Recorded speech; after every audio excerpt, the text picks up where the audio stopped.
নমস্কার সম্মানীয় দর্শকবৃন্দ, এই মুহূর্তের সবচেয়ে বড় খবর। আসল উত্তরপত্র ছাড়া যাচাই করলেন কিভাবে?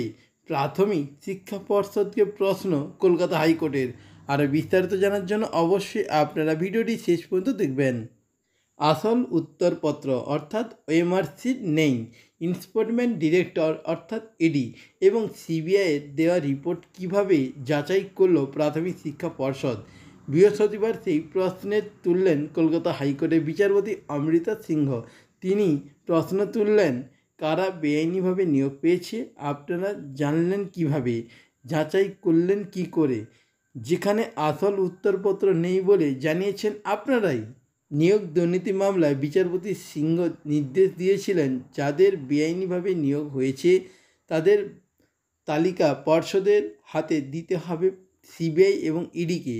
পর্ষদকে নির্দেশ দিয়েছিলেন ইডি সিবিআই যে তথ্য দেবে তা যাচাই করে হাইকোর্টে জমা করতে হবে।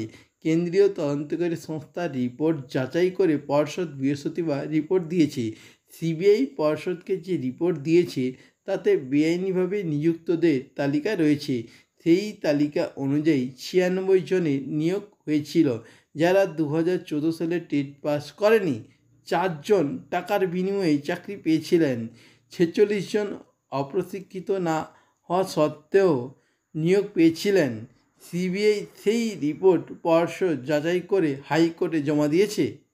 ইডিও পর্ষদের কাছে বেআইনি নিয়োগের তালিকা দিয়েছে। সেই তালিকা নিয়ে সুপ্রিম কোর্টে মামলা চলছে, তাই পর্ষদ হাইকোর্টকে জানিয়েছে ইডির তালিকা নিয়ে তারা কিছু বলবে না।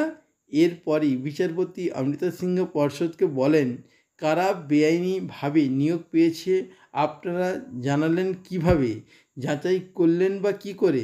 আসল উত্তরপত্র যেহেতু নেই, আপনারাই বলছেন আসল উত্তরপত্র নষ্ট করা হয়েছে, তাহলে যাচাই করলেন কি করে?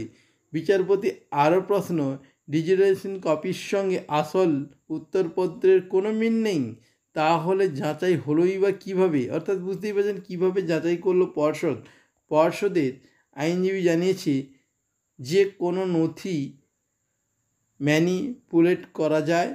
তাহলে প্রশ্ন উঠছে, সিবিআই রিপোর্ট কিভাবে যাচাই করলো পর্ষদ? মামলাকারীদের প্রশ্ন, উত্তরপত্র নষ্ট করা হয়েছে বলেছে ডিজিটালাইজ হচ্ছে, যতই প্রযুক্তির ব্যবহার হোক হার্ড ডিস্ক তো থাকবেই, তাহলে সেটা কোথায়? এই মামলার শুনানি পরবর্তী অংশ দুপুর 2টোর পরে হবে। তারপরেই জানা যাবে যে ফাইনাল কী রায় আসে এবং হাইকোর্টের বিচারপতি কী নির্দেশ দেয়, তার উপরেই ডিপেন্ড সমস্ত চাকরি প্রার্থীরা। তো বন্ধুরা, এই ছিল আজকে ভিডিওর লেটেস্ট আপডেট। ভিডিওটি কেমন লাগলো অবশ্যই কমেন্ট বক্সে কমেন্ট করে জানাবেন। আর হ্যাঁ, যারা চ্যানেলে প্রথমবার ভিডিওটি দেখছেন চ্যানেলটিকে সাবস্ক্রাইব করে নেবেন। ধন্যবাদ।